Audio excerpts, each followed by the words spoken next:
I wish Andrew Cuomo was gaining more traction so he could prevent Mamdani from winning the mayor's seat in New York City, because I personally am not a fan of what Mamdani has been proposing. He's a renowned socialist. He's unapologetic about it. He's not the candidate that I would want in New York City. And when I interview him, I'll tell him to his face, it's no problem for me. But because I'm not a socialist, I'm a capitalist, and I ain't apologizing for it to anybody. Now, hey, I'm just saying, bro, once again, Stephen A. Smith, you are not for the people. You are not by the people. So you are not for the people. And once again, put some respect on this guy's name, bro, because he has made leaps and bounds that you will never amount to. I'm just saying, bro, to where you got to is a whole different category. You could never do the things that Mr. Mamdani has accomplished in this past year than you could ever do in your life. Once again, he represents the people, and the people is going to make sure he gets into that office, and we're going to hold him accountable. So if you got an issue with Mamdani or any other progressive out there that's trying to represent the people, then you got a problem with me. You got a problem with me. Hey, thank you for clicking this video. Just to let you know, this is a clip from my previous live stream that I did. Just want to let you know I go live every Sunday through Thursday at 6:30 p.m. Mountain Time. And if you don't know what time that is, go ahead and Google that so you can meet me and have a conversation on my next stream. Once again, I appreciate you clicking this video. Now let's enjoy the video. So we need to understand something, okay? I want you to look me in my eyes, my 4 eyes over here. Look at me, okay? If you get anything from this video, or anything that I have ever said to you, you need to understand this one thing. Rich folks, wealthy people, millionaires, billionaires, and at this point, maybe a trillionaire with Elon Musk, okay? I don't know. But you gotta understand, these people are not your friend. They don't have your best interest at the end of the day. I don't care who it is. I don't care if it's your favorite celebrity. I don't care if it's Bill Burr. I don't care if it's D.L. Hughley. If they are wealthy, if they are millionaires or billionaires, they cannot coexist with regular folks like you and me. And once again, I didn't come to this conclusion lightly. I'm starting to see, and always studying and seeing these numbers, it's always shocking to me that someone like Elon Musk, reportedly, once again, I don't know if it's true, I'm going to wait till it rolls out, but Tesla's proposing some sort of package that will make him the first trillionaire. The first trillionaire. All right, maybe that wouldn't be bad. Okay, if he got his money, if he's earning his money, power to you. Go get your money, bro.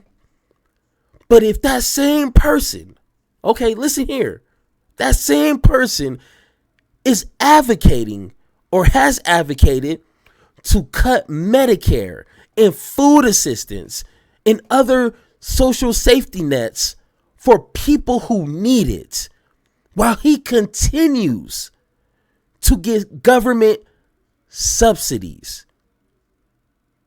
Make that make sense. And I'm not the kind of person that's going to sit here and pick and choose what billionaire and millionaire I like. No, if one got to go, they all got to go. I don't play that favoritism here. If there's 5 billionaires that I don't like, I don't want none of them around, because that's only going to continue this system, this institution that's going to pump out more millionaires and billionaires, and we just can't have it. So once again, I'm not going to sit here and cherry pick which ones I like. We can't have none of them. Now, of course, once again, messing with my channel, messing with me here, you're going to get some information. You're going to get some data. So let's go through it real quick. In 2024, the 19 richest U.S. households including figures like Elon Musk, Jeff Bezos, Warren Buffett, collectively gained $1 trillion in wealth, bringing their total approximately around 2.6 trillion. 19 people. You can fit 19 people in my small apartment. And those people hold more wealth than 60% of Americans. Once again, make that make sense. The top 1% of households now hold about 34.8% of total U.S. household wealth. There's more. The bottom 50% hold a mere 2.5% of total wealth, with an average of just $60,000 a year.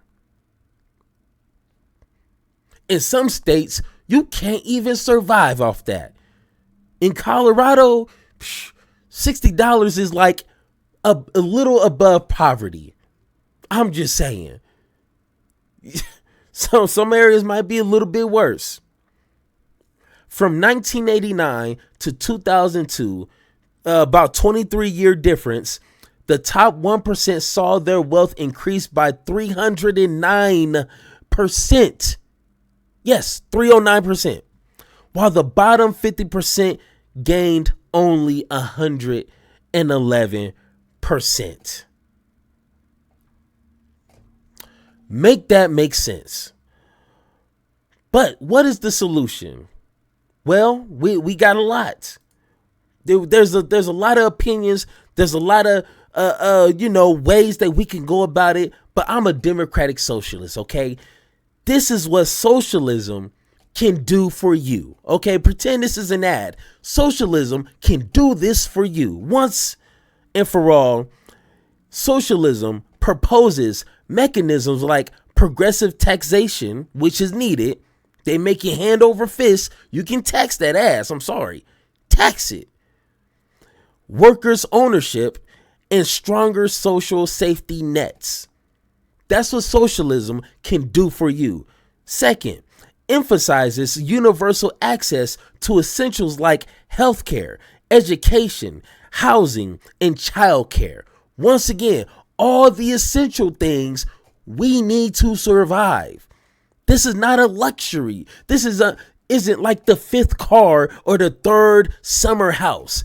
These are essential things we need as human beings to have a decent life, okay? And then third, prioritizes labor rights, collective bargaining, and worker ownership of production. So to sum it all up, union. We need more unions. We need more bargaining at the table when it comes to these corporations paying us at the end of the day. We need more representation because we know at the end of the day, capitalism is going to kick our ass, to say the least. They're going to exploit us in every way imaginable. So we need more representation in the workforce. Now, let's see what Mr. Stephen A. Smith, which he's a millionaire.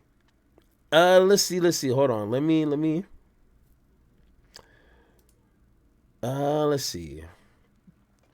Once again, let's see what Mr. Stephen A. Smith has to say about the candidate that he thinks will better be effective for the average American, in his opinion. Let's take a listen. There doesn't seem. All right. Boom. Switch right here. We need to go to 835. Let's take a listen. About this, you've talked about this. Okay, first of all, let's just set the stage. There doesn't seem to be light at the end of the tunnel for that leadership on the left with Democrats. Okay, maybe there are some that believe that Gavin Newsom can be that guy. I don't happen to think a recent guest on the Stephen A. Smith show, Wes Moore, whose appearance with you went much better than his appearance with me last week here on the Will Cain show, is probably set up for success in part based upon my interview with Wes Moore. I don't see it. And by the way, that's why your name keeps being bandied about. I don't see it. Do you see light? Do you see a leadership figure on the left for Democrats? I believe that Wes Moore would be an ideal candidate. I think you're underestimating him. And more importantly, I don't think his interview with you should be a litmus test of who he is and what he represents, because I think you ask very direct questions and he's going to give you very direct answers. I think if you got to know him and you got to talk to him, you see him to be a reasonable individual that's willing to cross the aisle to get things done. I think Josh Shapiro, the governor of Pennsylvania, I think he's another individual like that. Those are the two that come to my mind. I wish Andrew Cuomo was gaining. All right, let's stop there before he starts going to the deep end. Once again, I need to see more of the individuals that he's speaking about, but if they are not progressive, and once again, I am biased as hell. You're not going to get this, oh man, you got to be unbiased. You got to see both sides. No, I don't care about no both sides over here, okay? If you want both sides, go to CNN or go to some other weirdo talking about politics. I don't do that over here. I want a progressive. I want a politician who has a progressive history. I want to see the progressive receipts. I want that kind of individual in office. No ifs, ands, or buts about it. I'm tired of the lukewarmness. I don't want that no more. And if they don't measure up to that, I'm not going to vote for them. That's simple. So once again, hey, I'll look into this Wes Moore and the Mr. Shapiro guy. But if they're not progressive, they ain't cutting it. We don't need no more incremental type of legislation or politician no more. Especially the way that Trump is handing or directing this country. We're gonna need some radical changes when we get the next Democratic leadership in that office. We need something radical. So that's just my 2 cents on that. Let's continue. An individual like that. Those are the two that come to my mind. I wish Andrew Cuomo was gaining more traction so he could prevent Mamdani from winning the mayor's seat in New York City, because I personally am not a fan of what Mamdani has been proposing. He's a renowned socialist. He's unapologetic about it. He's not the candidate that I would want in New York City. And when I interview him, I'll tell him to his face. It's no problem for me. But because I'm not a socialist, I'm a capitalist, and I ain't apologizing for it to anybody. Now, hey, I'm just saying, bro, once again, Stephen A. Smith, you are not for the people. You are not by the people. So you are not for the people. And once again, put some respect on this guy's name, bro, because he has made leaps and bounds that you will never amount to. I'm just saying, bro, to where you got to is a whole different category. You can never do the things that Mr. Mamdani has accomplished in this past year than you could ever do in your life. Once again, he represents the people, and the people is going to make sure he gets into that office, and we're going to hold him accountable. So if you got an issue with Mamdani or any other progressive out there that's trying to represent the people, then you got a problem with me. You got a problem with me. You got a problem with we, because we roll deep over here. And the way that we see in this country is running off of capitalism and exploiting your own people like you and me. And you think that's okay? You think that's okay because you're making money. So you want to maintain the same system, even though it's working regular folks into the grave and have nothing to show for it when they die. You're okay with that kind of system. But once again, when Mamdani wins, then we gonna see. But once again, Mr. Stephen A. Smith, you are not for the people. So once again, the people don't care what you got to say. And once again, this is not feelings. This is not some sort of vibe I'm running off of, which the vibes over here is pretty high. Okay, I'm not going to lie. But look at the numbers. Look at the numbers that supported him. He already reached his cap in donations from regular people. $8 million. He didn't get that from corporations. He didn't get that money from big donors, from billionaires and millionaires. So once again, Stephen A. Smith, if you understood the people, you would understand the people want someone like a Mamdani. I'm just saying, hey, stop me when I'm lying. This is America, and that's what I believe in. But having said all of that, I think anybody who is center, whether it's left or right, willing to cross the aisle, to work, to compromise, to acknowledge that somebody might have a better idea than them. I'm going to listen. I'm going to be open-minded, and I'm going to do what's in the best interest of America is the right candidate for the job. If they're not about that, we don't want them. Okay. Okay. Now, this would have been a good pitch for the American people 15, 20 years ago, okay? Maybe. But once again, we see how Republicans, even liberals to a certain extent, have made it to where there is no compromise. Where do you see Trump compromising with anything? Where do you see liberals compromising with progressives, with actual meaningful change? And I'm hinting how they screwed over Bernie twice. I'm just saying. Once again, I'm hurt by that. I'm always going to be hurt by that.